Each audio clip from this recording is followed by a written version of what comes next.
Hello, everyone. Welcome to another episode of the Factual Faith podcast.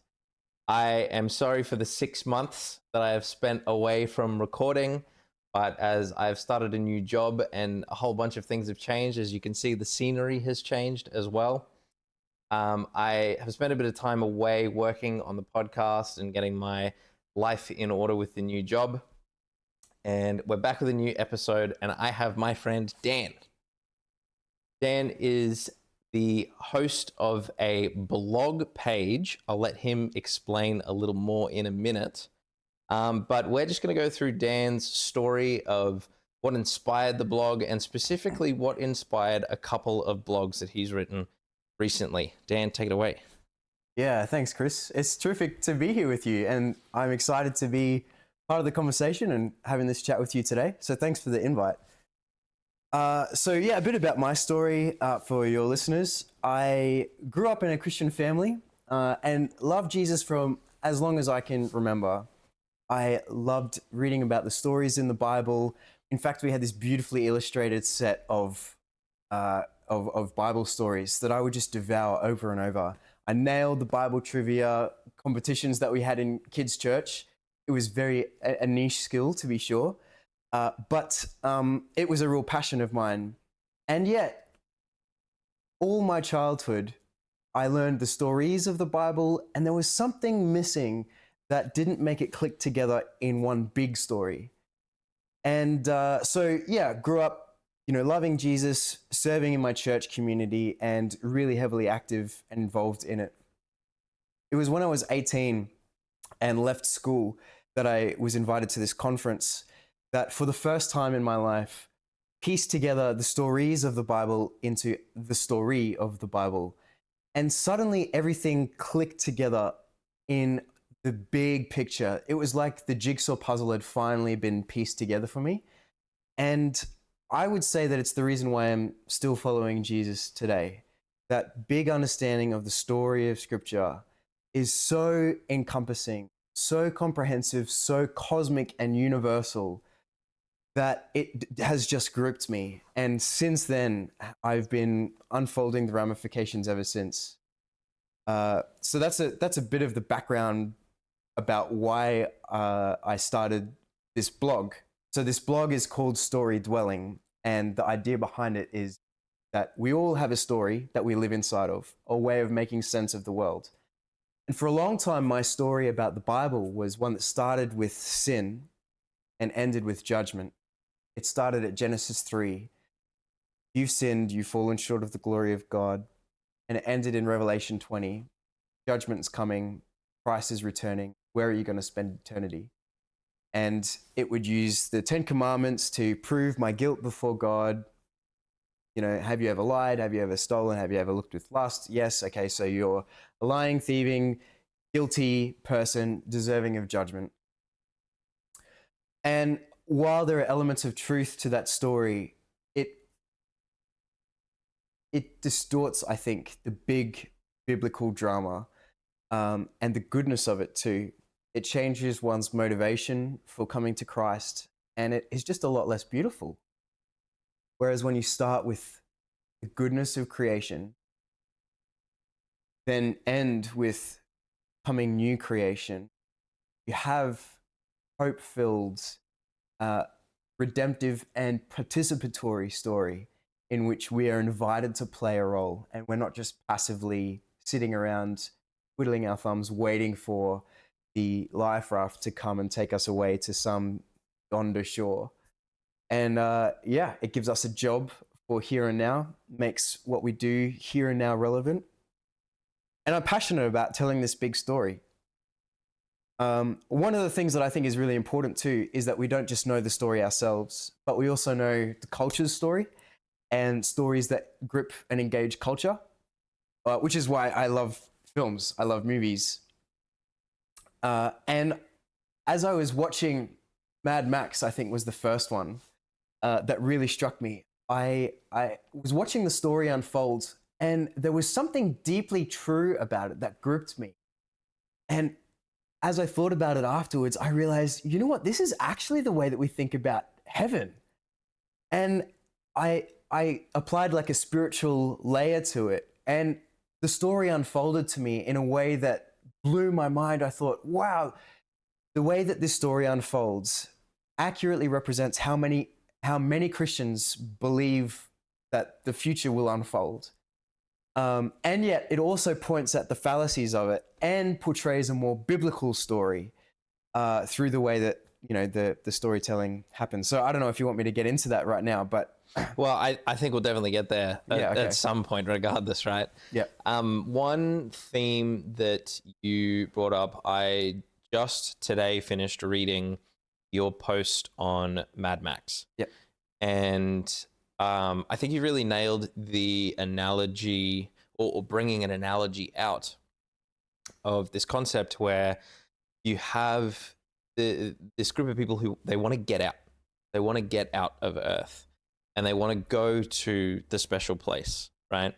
And that's what we were kind of given this idea that here, this place is almost like hell in and of itself, right? It's like this place is done for, this place is abandoned, this place is useless. We're trying to get out of here. And our goal is to just take as many people as we can from out of here to heaven, right? And one of the ideas that you alluded to, which I really like, is almost as if this concept, there's this concept that like God has abandoned Earth, and that really the only frontier we should be worried about is heaven, right? Which, from a biblical perspective, is actually just entirely incorrect, right? We've had this conversation before, but for me, the key part of scripture that really rang true for these ideas that you've just spoken about and that we're going to continue to discuss is that section of the Lord's Prayer, which is as on earth, or on earth as it is in heaven, right? And when you ask yourself the question, what does it mean when Jesus says on earth as it is in heaven, as in like bring your spirit here to be on earth and make earth as it is in heaven? Like, what does that even mean, right? And I think all of a sudden it really shifts your perspective, and it shifts your priority, and it shifts your goal entirely. Your goal isn't to treat Earth as this worn and torn battlefield where you're just trying to save kind of dying soldiers and pull them back off the front line and get them out of here to a safer place. You're actually trying to just remove the war entirely off the war zone. You're actually just trying to get rid of all of it, right? And grow that green place is described in Mad. And I think it's a really amazing gift that you have to look at these movies and pull out these biblical themes. One that I was really impressed with was your Lego movie analogy, which I might get you to explain a bit more of, if that's all good. But yeah, I really enjoyed how you took that idea of making Earth like heaven into this idea of like fun and freedom and creativity. Well, if I can start with a little bit of Mad Max, because that is the necessary groundwork before you get to the Lego movie. So I know this is a bit confusing, maybe for people who haven't read the for listeners who haven't read the blog, but the idea in Mad Max, it's a very simple story. It's essentially a there and back again story. So some spoilers alert. The characters are imprisoned in what they call the Citadel, and all of Earth is turned into this nuclear wasteland. And there are only a few refuges with water and where there's greenery and lush oases where people can. The Citadel is one of them, and is ruled by this toxic, oppressive tyrant called Immortan Joe. And so anyway, Max and a few other characters, they escape and they're trying to get to the green place. And the parallel that I lay over the story is that Citadel represents Earth, and what story that many Christians tell is that we're trying to escape the Citadel and get to the green place, which is heaven. It's lush, idyllic paradise where all your worries are solved. There's no tyrant overlord, ruling you. And in the movie, they get to the green place and it's a swamp and it's just ceased to exist. And so in the spiritual parallel, the movie might be seeming to say that, well, heaven doesn't exist, your hopes are futile, all that's left is here and now. But I think it actually follows a more biblical narrative, because at that point in the film, it's like the hinge point. The characters have a choice. They can either continue indefinitely into the desert, facing whatever they don't know, or they can turn around and go back to the citadel, stage a coup, and overthrow the ruler. And I think that is the biblical story. It's not about escaping earth. The whole thrust, the whole trajectory of the Bible story is about heaven coming to earth. And if you think about it, the Garden of Eden is described as this in this temple language. N.T. Wright talks about this overlap between heaven and earth. The two designed to interlock and overlap, and then sin tearing them apart. But it's always God who's initiating the return. So the tabernacle is when God initiates coming back to earth. And there's this little Garden of Eden spot. And then the temple is the same thing. And then what does Jesus do? He says that he is the temple. And then the church is the temple. And suddenly this Garden of Eden, this overlap of heaven and earth is spreading until we get to the end of the book of Revelation, where what's the scene? It's the kingdom of heaven. It's the new Jerusalem descending from heaven to earth, so that the dwelling place of God is with man. Not the dwelling place of man is now with God, but the dwelling place of God is with man. And so the whole thrust is this redemption. The renewal, not removal, is the language that I use. That's kind of the story of Mad Max. And the implication of that is that we're not trying to escape. We're not trying to get out of here. And suddenly then you're thinking, well, if I'm not waiting for heaven, then what am I doing? What's the point of this story? Like, if life on earth matters, then does that mean that like my work matters beyond just a recruitment agency or an evangelism space?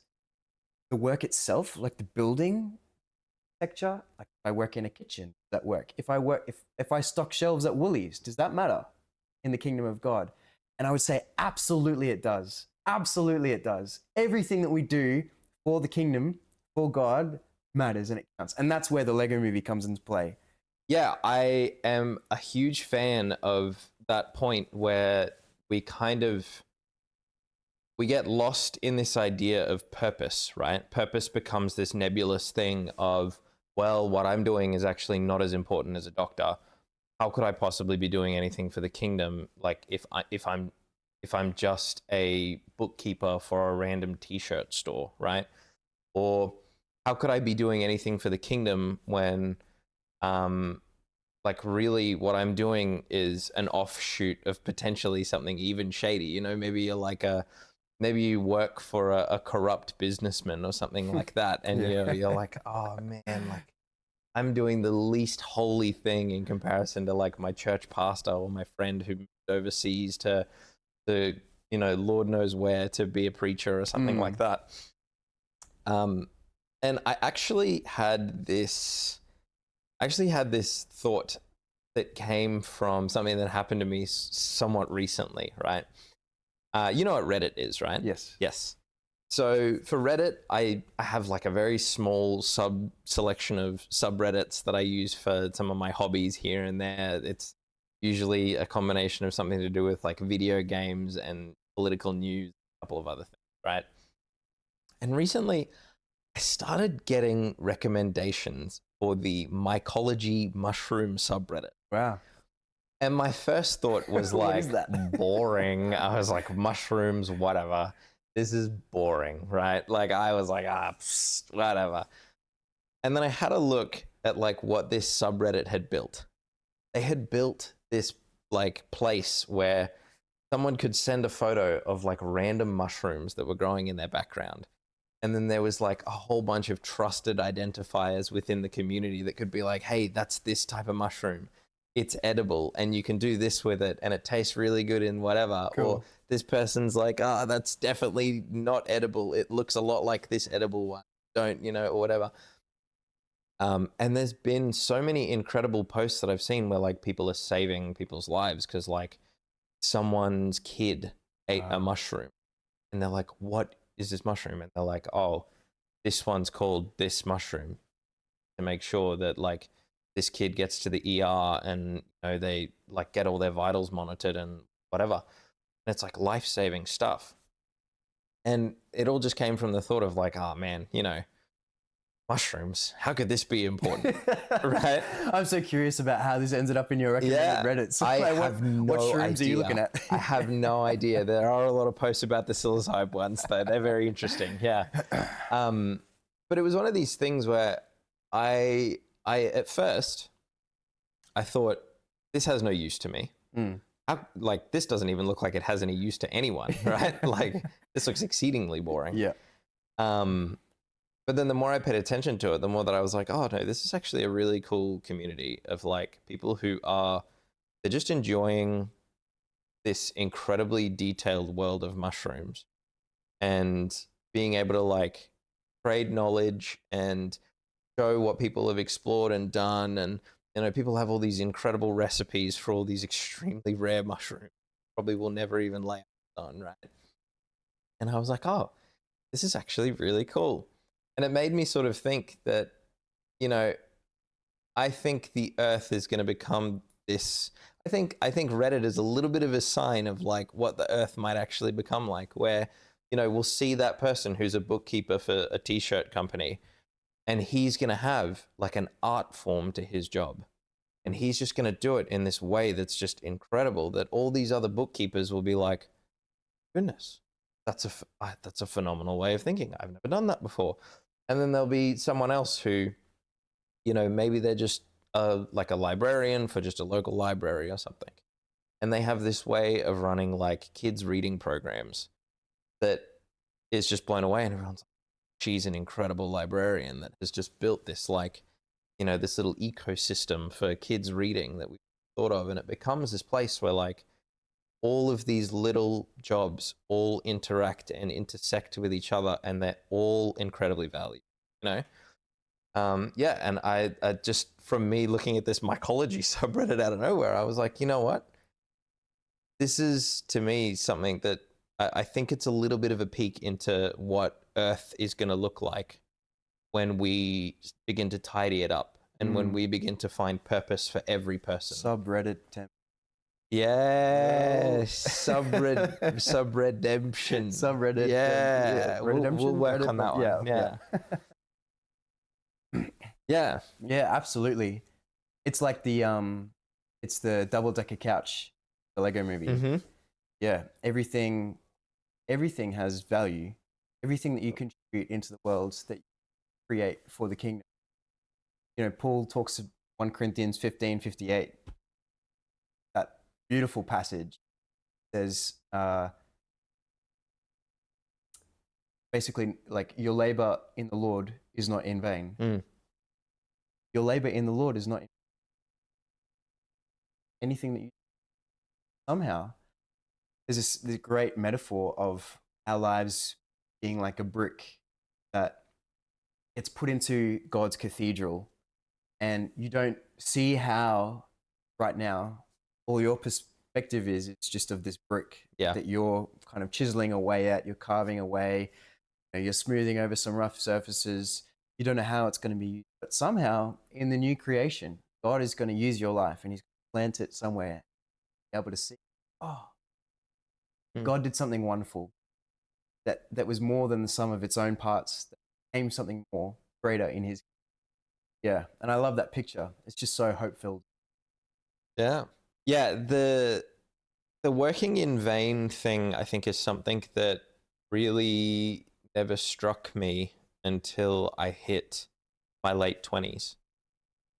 The church I once went to was a church that fell into a lot of the same categories that you described at the top of this episode about almost like that tulip, like, are you lost? Are you totally fallen, like total depravity is what they called it. You are lost. Yeah, You are fallen. exactly. Yeah. Yeah, provably so, right?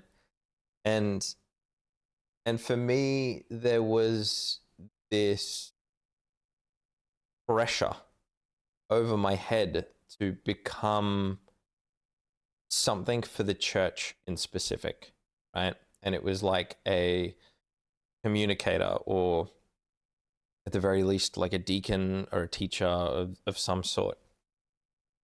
And I had run a couple of Bible studies in the past. I had done a bit of teaching here and there, be it in a group basis or an individual basis. But this was very different. This was like a pressure, right? This was like a pressure for me to act this role out. And I had this difficulty in the back of my head, which was, actually, I really love science. I really love science. I really love engineering. That's where my heart is. Yeah. My heart is in science and engineering. And I have an undergrad in medical engineering, and I have a master's in medical physics. Currently working in a field that kind of mushes a lot of that together, and I love it. I absolutely love it. And that pressure of like, the only way that you can be useful to God is in some sort of church format is it's really damaging. I think damaging, I was pausing there because I was like, is damaging too strong of a word? But no, I think it's actually really damaging, because the assumption is that all we need is preachers and teachers. The assumption is all we need is, sound desk guys at church. And the assumption is all we need is youth teachers, and all we need is anything associated with like a church role, or all we need is for every single person in Australia to fly out to another continent and, make sure we're saving an entire village somewhere. As nice as it would be, I think we need those people back here who are going to also play those roles that are like the double-decker couch, where we look at it and we go, that doesn't immediately look useful for the kingdom. But we don't know what we don't know, Well, I think what you just described matches many Christians' experience of questioning their role in their Monday to Friday lives. I've had so many people in my pastoral role come up to me, talk about this, is it feels like the most important people in the kingdom of God are the pastors. And that's the logical conclusion if you live in the removal story. If the point is to get to heaven, and you get there by saying your password, getting your ticket, then all that matters in this world is managing to get that ticket, securing it, and not losing it. Yeah. And the way that you get that ticket is by inviting people to church work. So that they can hear the gospel. And then that's it. That's it. That's all that matters. So if you're not involved in somehow getting people along to a church service where they can hear the gospel, or sharing the gospel yourself, then what are you doing? Yeah. It's just meaningless. Yep. Like, you're wasting your life. Yep. Whereas if the story is God is renewing this world, and he is renewing humanity, and he cares about all creation too, like trees, plants, infrastructure, society, government. If he wants to renew that and not remove it, then suddenly everything matters. Yes. And your job matters. Then you're renewing, you're part of the renewal movement. It's not about the future. It's not distant. It's immediate. Is your Monday to Friday. You're part of grabbing the kingdom of heaven and bringing it down to earth. Every time that you pray, every time that you work, Lord, let your will be done on earth. Yep. Yeah. Yeah, there's something that I always think about as well, which is the concept of technology automating everything for us, right? And something my wife and I were discussing the other day is, here in Australia, we have this like cafe culture, right? We have this cafe culture that is very particular. It's very particular. The one, Bougie. yeah, one thing that, you know, any of my international friends will say is the best cup of coffee you'll ever have is an Australian cup of coffee, especially if you go to Agreed. somewhere like Melbourne, right? And my favorite country that I've ever traveled to is Korea. I have been to South Korea twice now, and I absolutely adore it there. But I don't like their cafe culture very much. It's very American / kind of French inspired. But whenever I go to, like, you can literally travel for a few kilometers and you would have seen like the same 3 franchises of cafes just reappearing over again. It's like Starbucks and a couple of others. And they're great. Like, I've eaten at them and I've had stuff at them, and it's awesome, some of the stuff that they give you, but that would never ever be tolerated here because it's very samey over there. You travel, you know, across all of Seoul, and you see the same types of cafes and you see the same types of things over and over again. But here in Australia, we travel to go to one very specific cafe with a very unique spin on things. And I think that is showing there's like an inherent desire within us and an inherent thing that is apparent in creation, where just distilling everything down and just boiling everything down to singular ideas, single file, whatever's most efficient, whatever's most effective, is actually so far beyond what our actual desires are, right? If there was this neat little formula of here's a little card that tells you everything you need to know about the Bible. These are all the important points. Say this when you get to the door, and make sure you don't do these things. We wouldn't need pastors. We wouldn't need churches. We wouldn't need anything. If it were that simple, we really wouldn't need any of that. And I think some of the flavor of Christianity is going to these churches that have these unique communities and have these unique congregations of people that want to worship in their own distinct way. Admittedly, so long as it's not Satan strung up on the front that you're worshiping, right? But like, in the same way that we have this unique cafe culture where we go to a certain cafe for a certain experience, we have churches and we have branches of faith and we have ways that we relate to Christ and things that are inherent in the nature and creation around us that I think it's within us that we just absolutely refuse this distillation of faith. We absolutely refuse, like it repels us, this idea of this sameness and this distillation of relating to God and seeing other people relate to God. The formularizing of it. Exactly. Yeah. You reminded me, someone once said, could boil Lord of the Rings down into a couple dot points. Yeah. But why would you want to? Exactly. Yeah. You know, exactly. You want to sit in the story. You want to read the whole thing. You want to live in the movies, hear the soundtrack. Yep. Yeah, you could just give it a couple dot points. And then how often do we try to do that with the story of the Bible? Yeah, exactly right. Exactly. There's a comic that I have been reading recently, and it's widely regarded as a very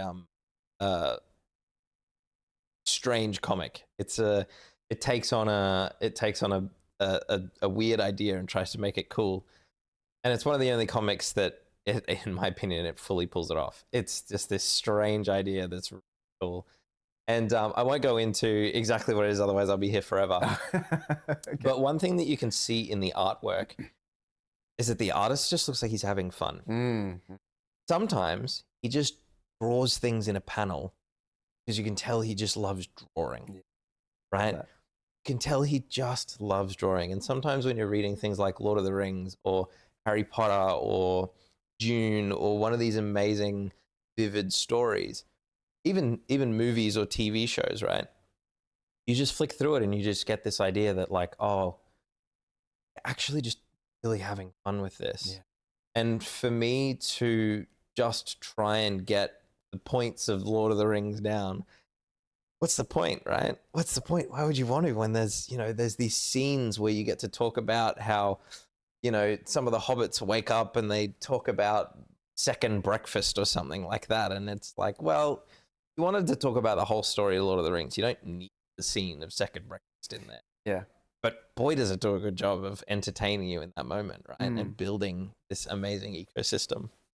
Well, I think there's something interesting in that, because when we do try to distill it into dot points, we're becoming Platonists. Mm-hmm.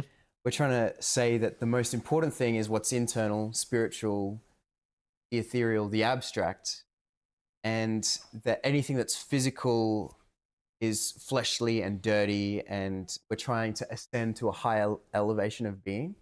And that's Platonism. That's not Christianity. Yeah. Christianity is about the word becoming flesh, incarnation. And so your body matters, creation matters, and second breakfast matters. Yeah. Man, yeah. It matters. Yeah, absolutely. The one thing that I guess I want to ask you for your goal, especially for the 2 blog pieces, and I believe you're writing a third one currently About Star Wars? to kind of finalize this idea. Yeah. One thing that I always ask my guests is, especially for the atheists or people who may not even be, they might be religious in some way, but they might not be Christian. What is it that you want those listeners to understand about what you're writing? Gosh. I want people to know that the Bible is a beautiful story that includes you, that is better than any other story you've been told.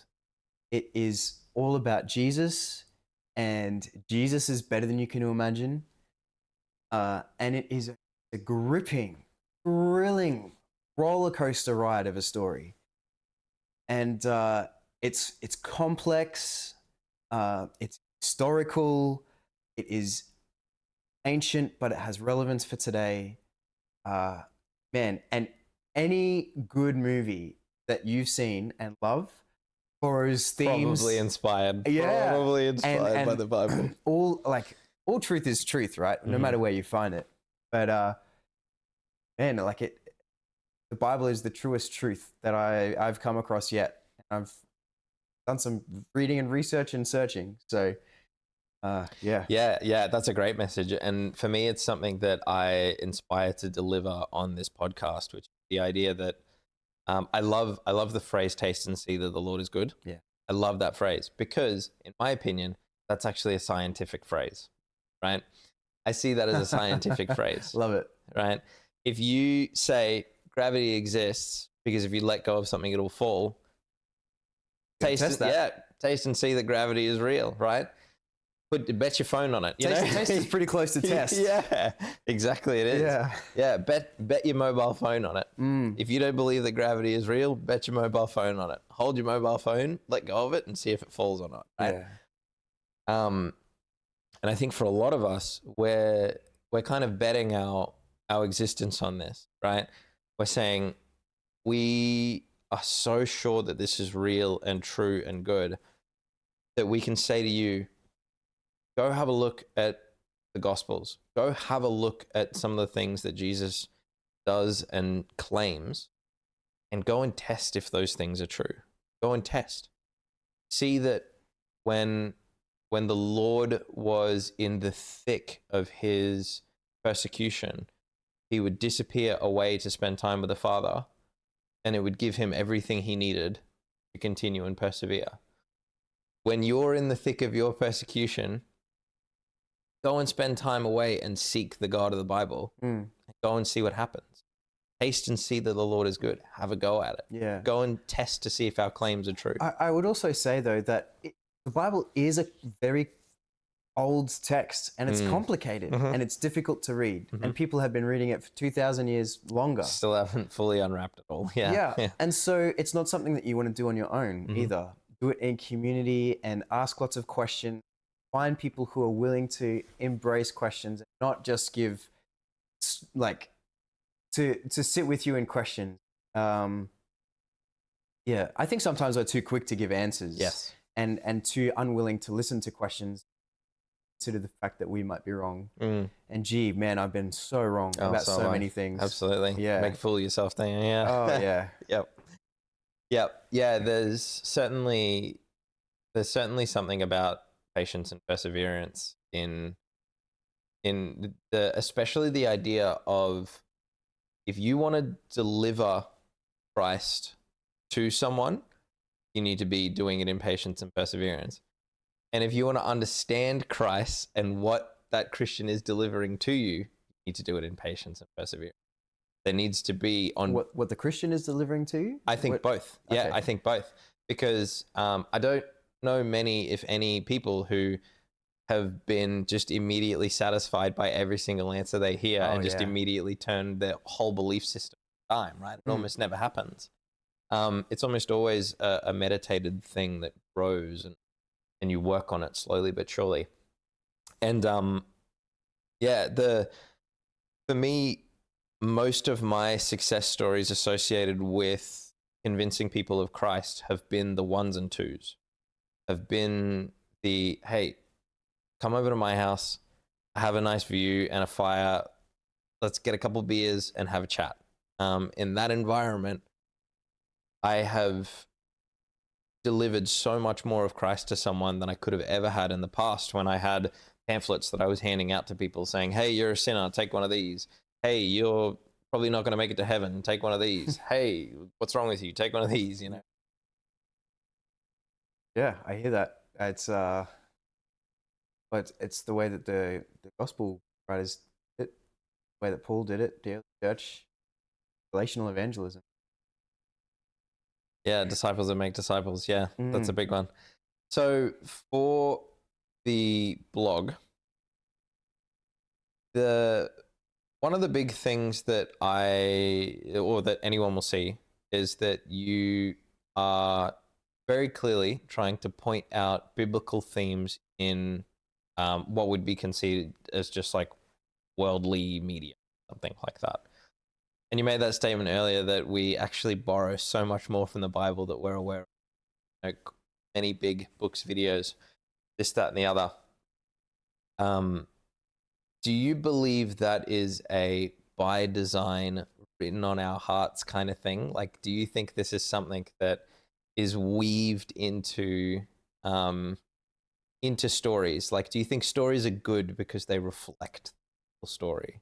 Do you think that's something that we yearn for and something that we desire? Yeah. I think that it's a great question, because, you know, some movies are more popular than others. And what is it about those movies that really sticks with audiences? Like, why did people get gripped by the Infinity Saga that Marvel released? Was it because that there'd never been such an interconnected, you know, and I'm going to do a series of blog posts about this too, but just the idea of like multiple movies connecting to each other over a long period of time, it all leading up. And why was it important that Tony Stark went on that journey that he went on? Why did it have to end with his death? There's something really cathartic for us as viewers when we see that happening. We know deep down that victory has to have a cost. So How to Train Your Dragon just came out. And one of my favorites. I know, one it's of my a great favorites. movie. Yeah. When Hiccup, you know, and Toothless do the thing, one of the most powerful moments for me was after the battle, Hiccup wakes up in his bed and gets up and he realizes he's lost his leg. And that moment for me was like, oh yeah, victory came at a cost. And it has to be like that. We know that from our own stories too. You want to go anywhere, if you want to become something that you're not currently, it comes at a cost. And so that is Jesus's story. He embodies that in his person. Is just one example, you know, like the cross. That is victory. It is the victory of him over, like the cross and the resurrection. It's costly. It's the ultimate sacrifice, and then the ultimate glory, becoming something that you couldn't have been otherwise. Yeah. And so to answer your question, I absolutely think that these movies are borrowing from biblical truth. Yeah. And the Bible is just like, yeah. Yeah. The The interesting thing that I tend to notice as well, just even like in my own personal changes as my faith developed, is a lot of the time that cost is something that when you look back, the cost is like a no-brainer, right? The cost is an absolute no-brainer. Coming out of the reformist circle that I was once in, I left that church, and my theology actually didn't change very much. I don't hold so hard into the Calvinism direction. I would say I'm more of a, I believe it's a Molinist is the term. But we're splitting hairs at that point. Okay. And, but a lot of the themes I never fully rejected from Reformity. I think there's a lot of things in Reformity that are very neatly pronounced, and I like that. I like being able to learn things in a neatly pronounced, very categorical manner.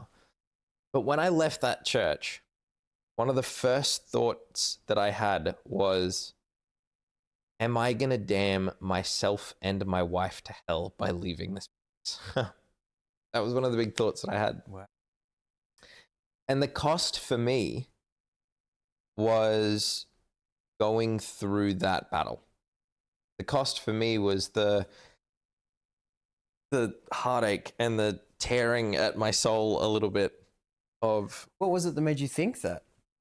I think for me, the reason why one of the main reasons why I abandoned that church is because I didn't think that, even though at the time I was still fully on board for the theology, I didn't think the character and the priorities of what they were representing were Christ-like. I didn't think they had the same priorities as Jesus. That may be different now. I'm not exactly sure. But at the time, I just don't think their priorities were the same as Christ's priority.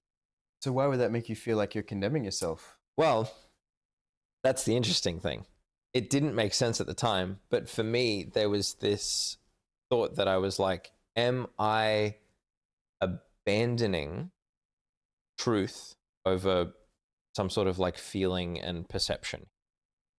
And is that abandonment of truth going to send me to hell? So are they right and I just don't like it? Yes. And running away from that. Yep. And so the cost for me was going through this like dark period where I was just fearful. I was just fearful. I was like, oh, how do I even reconcile this? What if I've already done it? How do I even manage this? For me, it was all about exploring that inkling. It was just because I thought to myself, I forget where I read this, but I read something that said something along the lines of, would a loving God watch you walk off into a dangerous place and not at least warn you on the way, right? And I was like, oh, that's true. If I explore this inkling and get to the end of it and I'm wrong, God will probably let me know because he loves me and I can just come back to being a reformist, right? That's not hard. I can just do that again, right? And so I went and I explored this inkling that I had, which was like, what actually is Jesus's priorities? What did he actually care about? And at the time I was so dedicated to these ideas that like homosexual marriage is the greatest evil on the planet, right? And like swearing is like the greatest evil on the planet, and like alcohol to the point of exact drunkenness is the greatest evil on the planet, and like weed is the greatest evil on the planet. And this is just my circle of like Western Christianity where I was like, this is all I was ever about. And the more that I explored Jesus's priorities, the more that I was like, a lot of these themes just don't seem to be on the forefront of his mind. And it actually seems to be a repeating set of things like heal the sick, feed the poor, comfort the widowed, and preach the name of Christ. They seem to be like the four major things that Jesus was really concerned with. And that inkling, I followed that inkling to its end, and I was like, actually, I'm glad I did. I'm glad I went through that. I got that victory, and I had to go through that sacrifice of like, I'm going to go through a dark period disassembling my faith, and it's going to suck and it's going to hurt. But it was, I look back and it was fully worth every single second of it. I don't think that the man that I was at the time was going to bring people to Christ. I don't think he was.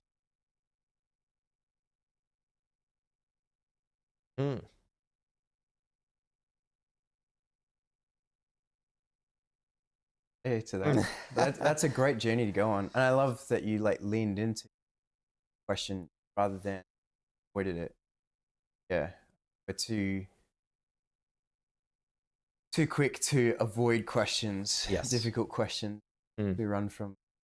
And I think that goes on to what you were saying about, you know, when we're able to sit with someone and really hear their question and take time to formulate an answer and maybe even revise that answer in case we're wrong. Yeah, I mean, if our lives are stories, then we're all at different points in our story. You don't want to just rush to the conclusion. Yeah, sometimes, you know, in Avatar: The Last Airbender, the TV show, have you seen it? Yes, Okay. I love it. Oh, it's so great. I love it. But there's so many times where you think Zuko is going to make the choice. And he's like, yeah, you know, you're cheering him on. Like, finally, he's going to see the light. And no. And it's so painful. But then that moment, finally. Yeah. Like, and it's the great picture of the grace of God, the patience of God to keep reaching out, keep offering that hand of redemption. And then eventually, you know, and funnily enough, because of that, I was having this conversation with a friend of mine a little while back, saying that I think Zuko is maybe one of the most like brilliantly written characters of all of like animated history. I love Prince Zuko's character arc. I think he is so brilliantly written. He's great. Yeah, that period where it's probably going to sound foreign to any of my listeners who haven't watched. Go watch it if you haven't seen it. It's amazing. Yes, if you haven't watched The Last Airbender. What are you doing with your life? Yes, you're wasting it. The best thing on the planet. He goes through that period where he realizes that he was on the wrong side of history. And he does his best to try and make friends with Aang and Katara and like all of the good guys. And he's just so awkward about it. Yeah. And he's like kind of like camping out nearby. And he tries to approach them every now and then and they just ignore him. And he's like awkward and he tries to start conversations and he sucks. Why am I so bad at being... Yeah. Is that what is that the line? Yeah. And there's something about that, like that journey where he really has to like find his feet that is super relatable and super endearing, because we look at the Christians on the big stage and the pastors on the big stage who they either A, have been doing this thing for like 50 years, or maybe they're not as honest about who they are as we think. And we look at that and we go, even as a Christian, you know, I've been a Christian for as long as I can remember. I go, still struggle with really basic problems, really basic, like I still struggle in this one way of like just being able to like sit down with God or whatever, or I really struggle with this one sin still, or I still struggle with this aspect of my thinking that can't like evade it for some reason. And we're awkward and we're stumbling all over the joint, and we're just like, when will we stop stumbling? You know, when will we stop just like bumbling around? But I think the lesson is that Zuko always had a side of him that was useful, which is the fact that he could fight, right? And it was simply that he just took that fighting nature and did it for the right side, even though he was awkward and he never really fully got good at relating with the good guys. He never really got there, right? There was still a side of him that was super useful to the good guys. And that was the fact that he was one of the best fighters in the land, right? And I think that like character arc is amazing for me. That character arc is so good because I think it shows really what it's like to step into this world of being apprenticed to Christ and just not knowing which way's up, not having it. And still, now that I'm 30 and I've been conscious of my Christianity for like most of that period of time, still sometimes not knowing which way is up. Yeah.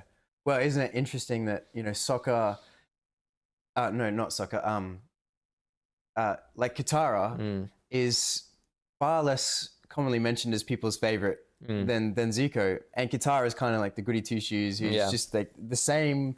I mean, she has her own character arc, but I think you're right. People really resonate with Zuko's wrestle with the light and the dark side of him, and we all see a bit of ourselves, I think, in the struggle to good. Yeah. Yeah. And I think I very specifically remember there was a few episodes straight where everyone on the team was sick of Katara's like right-angled way of living. They got sick of it. They got sick of her like nitpicking and rule following. Just got frustrated, and they're like, "Let us have some fun," Yeah. Well, I mean, that was certainly me as a kid. Just like a by the book, rule following, instruction following, kid. And then learning to like lean into the fun and wrestle a little bit. I mean, that's the Jacob story. Yeah. Jacob wrestling with God, and then God. In that story, he renames him Israel, the one who wrestles with God. Like part of what it means to be the children of Israel, the people of Israel now, like as the church, we are those who wrestle with God. Yeah. Yeah. Yeah. I think I almost fall into the opposite end. I think I've almost always been like a little too on the rebellious side. I've always like played with fire. Yeah. I've always been that guy who's like played with fire a little bit. But in saying that, I think both sides obviously have incredible use to them. We need to have those people who are very conscious of the rules to be able to remind of why we keep rules and what rule keeping is for. But then at the same time, a lot of me playing fast and loose has actually given me a lot of the incredible friendships that I have with atheists and non-Christians. Sure, yeah. Because there's something that people see in Christians who aren't so concerned with box ticking, right? This is like a big thing that we should probably talk about, the box ticking idea. The box ticking is something that especially in Western Christianity it's prolific, right? It's this idea that God is this like landlord who stares over the top of you and only checks if you've done something bad, right? When in reality, there's a reason why we use language like Abba Father, right?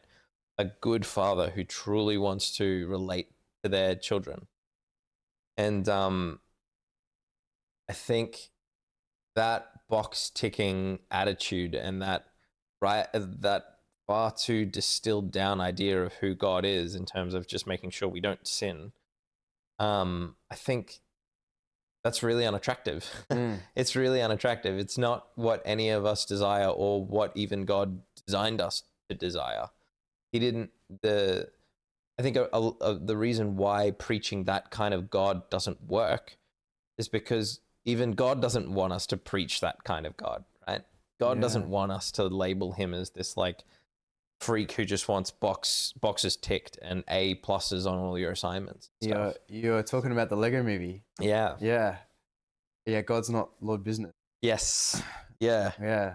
Well, shall I unpack that? Yeah, absolutely. I mean, I think the Lego movie is my favorite movie. Okay. Of all time, because it beautiful picture of God and our mission, humans, what it means. So this God that you were just describing, this box ticking overlord manager, is someone who cares about whether, like, who's really hyper focusing on whether we're following the rules. And that is the character of Lord Business in the Lego movie. And Lord Business sends out all these instructions. He wants everything to be perfect, absolutely perfect. built according to the instructions. And if anything isn't according to the instructions, then he wants to blow it up and start again from scratch. And so Emmett is the main character. He's a construction worker, and his job is just to follow the instructions. And he does that so well. Like, he's just blindly obeying without questioning anything. You know, gets up, uses his manual, brush my teeth, okay, do my hair, put clothes on. All right, oops, I almost forgot that. And then, so he's just kind of absent-mindedly following orders that he's been given. Meanwhile, Lord Business, or President Business, amazing character, Will Ferrell, hilarious, wants to superglue the whole Lego world so that everything will be perfect finally, once and for all time. And this, I think, is the picture that many people have of God. This God who just wants perfection and is upset because we haven't been following the rules. And one day we'll superglue the world into place and we'll finally make everything perfect. And we kind of get there, or that impression, when we use, say, the 10 Commandments. Like, have you broken this rule? Have you broken this rule? Have you broken this rule? Well, yes. Okay. So you've made God angry. That's the Lord Business God. And in the film, he's the villain. Yeah. It's no wonder that people see God as a villain. Yeah. Because that's the way that he's portrayed. Yeah. And so, do you have anything to add to that? Yeah, no, I think that's spot on. Like, it's such a good summary of the problem, right? And the Bible doesn't even want this either, right? It doesn't say make sure you are a commandment following, Bible believing person before you consider yourself a Christian and approach Christ. It says come as you are, and God and Jesus specifically says, who is a doctor for? Is a doctor for the healthy? No, of course not. I've come for the sick. I've come for the weary, right? It was quite funny. I saw in this comment section of someone they were making fun of Christianity on this Instagram post. And they portrayed God as exactly this guy who was like, oh, you're not good enough to come into heaven, but all of these evil people,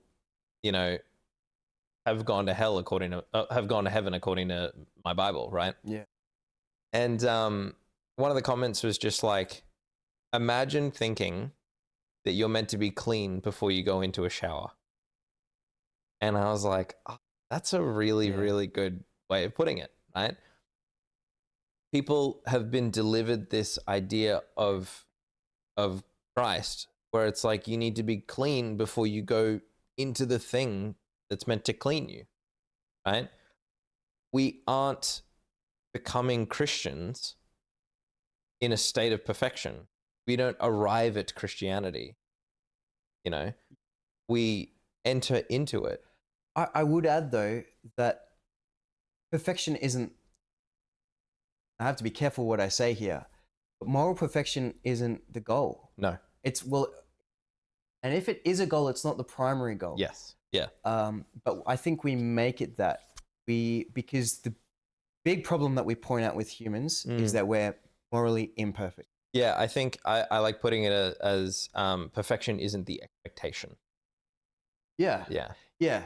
But it's also, expectation is an initial thing for entrance.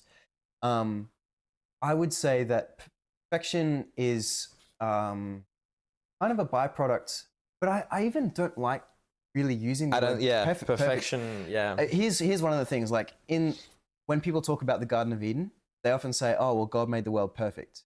He didn't make the world perfect. Yeah. He made it good. But word perfect is not there. And the problem I think that we have is that the word perfect in Greek is often the word telos, complete, whole. And it's different from the way that we think of perfection. For example, you could say that you could draw a perfect circle. You could make a piece of paper perfectly clean, but you couldn't call something living perfect. Yeah. You couldn't call a tree perfect. At what stage of development is it perfect? Yeah. At what stage is a human perfect? Yeah, is a tree perfect when it has leaves poking out of everywhere? When it has exactly a certain number of leaves? Yeah. When it's perfectly symmetrical? But what about the point of bonsais? Bonsais are not symmetrical, and that's what makes them like artistic, Yeah. right? Is like the idea of perfect is far too impossible and nebulous to really apply to living things. Yes. And I think it's too fragile. Also so fragile that it's brittle and can break at any moment. Yeah. And going back to the Lego movie, so Lord Business wants the whole world to be perfect. And the picture of perfection we see when he super glues bad cop, good cop, bad cop's parents down. And it's horrific, actually, scene. He super glues them in place and they're frozen in position, can't move, and they're just holding this pose forever. And that is, I think, the picture most people have, certainly the picture that I had of perfection. Yeah. I need to hold these rules forever. And that's what God wants of me and expects of me. It's just like the bar's too high. Yeah. And of course, and that I can't keep it. So God's angry with me. And that's why he punishes Jesus instead of me. Just, that's the distorted story. Yeah. Yeah. Yeah. Yeah. I guess the question that I have, and this might be a good way to kind of like wrap everything up, is a conversation of what we think the closest thing to good would look like. I described earlier the like subreddits of everybody in their place. But one thing that I have always had in my head of what would it look like if God's will was just acted out perfectly on earth, right? What would that look like? And I think for me, the first thing that I imagine is like how quickly we would progress in just dealing with all of the world. In just dealing with all the world's problems. So, for example, if we have a look at how much money each country spends on their military annually, right? The US is in the trillions, probably a bunch of other countries that are in the trillions. We're certainly in the billions. Imagine if we no longer needed a military. Done. All of that money, everything, liquidated, and we just suddenly used it all for cancer reasons, right? Or we used it all for earthquake prevention. Or we used it all for tornado proofing buildings. We used it all for tsunami proofing our beaches, right? We have so much money going into things that we wouldn't need if the world was run exactly the way that Christ wanted it to be run. We would have hospitals that were 5 times the size with 5 times the amount of parking and 5 times the amount of staff, 10 times the amount of staff, because we'd be able to employ everyone because none of the money would go to a military budget. It would go to hospital staff. It would go to feeding the poor. We would probably even have like leftover money if there wasn't any corruption in it all. We would have all this leftover money and go, you know what? Let's just pay all of these farmers all this extra money to produce all of this food for this country that is lacking, because in our Western society, we've sorted ourselves out. Somewhere like Australia, where we barely get natural disasters. We have, little to no military. Lots of floods and bushfires and drought. Yeah, well, I would say in comparison to somewhere like Japan, where they, topple entire different kinds cities. of natural disasters. The kind of, or I would say, sorry, let me rephrase that more to like the death toll doesn't even compare for our natural disasters versus like somewhere like Japan with the tsunamis or a lot of the earthquakes that go on overseas. Like the death tolls are crazy different. Imagine if Australia, we didn't need our military. We used all that money to bolster our farmers. We used all that money to bolster our people like outback to get them better, dams and water supplies and so on to be able to help and like our fireys to give them way more money to stop bushfires and this, that, and the other. And we built ourselves up in this Christian nation where just like everything was swish. And in fact, we had excess. And then we look at our like Papua New Guinea brothers and we go, now we're going to help them. And then we help them and we give them a bunch of resources. and we give them a bunch of extra this and a bunch of extra that, and they build themselves up. And then they look at their brothers and they go, we're going to help them. And then we start this, and there's this like overflow of resource, and everyone's helping everyone because we have no need for this like military budget, right? It's an insanely a paradisical dream, but I think that's a glimpse of what working on this earth would look like in a Christian way. Yeah, I mean, there's so much unpacking that. Yeah, the question is, what does God want? Why did God make humans? Mm-hmm. What did he make us for? And I struggle if the point is so that we can get off Earth. But on page 1, we see the answer to the question. God made us and blessed us, and he said, fruitful, fill the earth. But make it flourish. Like, take dominion, but help take creations. I think it's really powerful that on the first page of the Bible is a garden. The last page of the garden, city in it now. So human society has gone somewhere. It's, I used to think of Adam and Eve kind of lounging around in the garden, waiting for their afternoon meeting with God. Yeah. Doing nothing. But no, God actually made work part of the human vocation before the fall. Work is what we're made for. Like, work is a good thing. And I think we miss that. We are great at saying the Good Commission, go and make disciples, but we forget about what it means to actually be. Yeah. And in the Lego movie terms, it would be to be a master builder.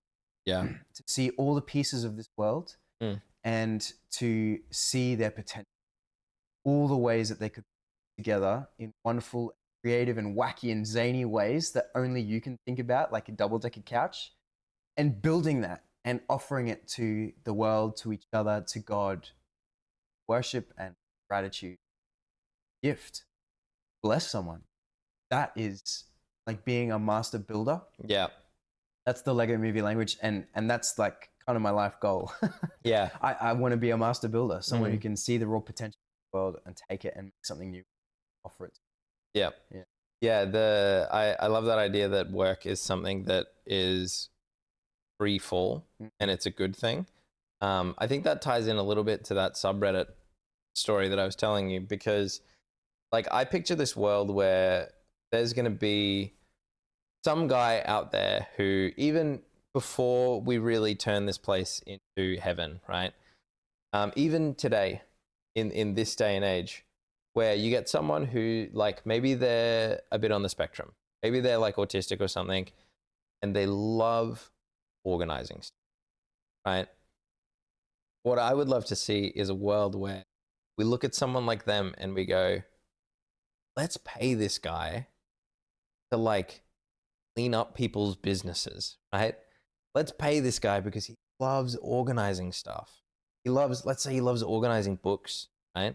Let's pay this guy to go to libraries and organize libraries, or go to people's books, go to people's businesses and organize their filing cabinet or something like that. And it's like, we take these people and we restore them to a place where work is something that they love and enjoy and they treasure, right? And we get people like mycologists who they love mushrooms or something, and we go, let's take that passion and let's make work feel like what it was before the fall, where it was something amazing and beautiful, and they just get to teach us about mushrooms, something awesome. Yeah, I think also there's a way of transforming your own perspective to make whatever you do feel like yes. Yeah. That as well. Because I can imagine there's people who don't feel like what they do really matters. Yeah. Let's just say someone who out chicken. Yeah. You're just scanning vegetables. But what you can do is put a smile and get a light in their darkness. Or if you're just stuck in the shelves, Yeah. you know what? Like, you're organizing chaos. Mm. You're making something beautiful. Mm-hmm. And I know it might be a bit of a stretch to say that a Woolworths shelf can be beautiful, but on a micro, I think you can learn to see beauty in like the amount of effort you've poured into. Right? it matters on a micro scale Yeah. as well as a macro scale. Mm-hmm, mm-hmm. Yeah, and like I said before, nothing is trivial. God makes nothing that you do. Yeah, yeah, very cool. Yeah. All right. Well, I think that's a great way to kind of put a neat bow on all of this. Dan, thanks so much for joining me here today. Can you just once again give a reminder of your blog, where people can find it? It's also going to be in the description of the video and the podcast and everything. But once again, can you just tell everyone where to find your blog? Sure, yeah. It's called Storydwelling and Substack platform. Okay, awesome. Cool. Thanks so much, Dan. Great. Thank you.